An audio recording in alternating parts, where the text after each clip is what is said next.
শুভ সকাল। আজকে আমরা চলে আসছি লেকের পার।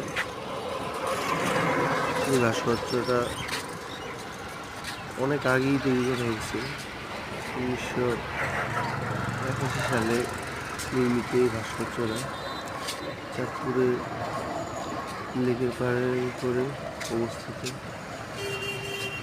প্রতিদিন এখানে শত শত মানুষ ঘুরতে আসে। অপূর্ব সৌন্দর্য।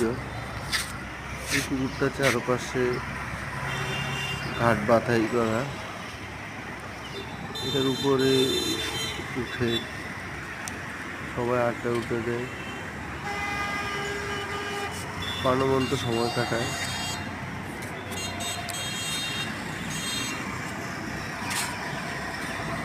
রাস্তার ওই পাশে রেল লাইন, এখানে বসেও মানুষ বিভিন্ন সময় কাটায়।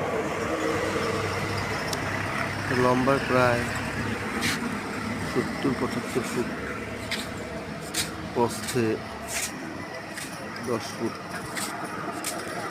প্রবেশ মুখ দুইটি, একটা দিয়ে প্রবেশ করে আরেকটা দিয়ে প্রস্থান করে।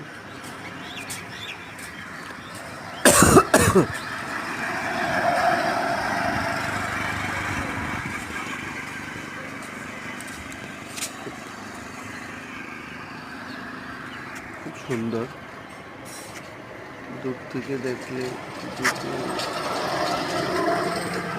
তখনকার সময় তৎকালীন রাষ্ট্রপতি জনাব এরশাদ করেছেন। খুব সুন্দর, সাদা হোয়াইট পাথরে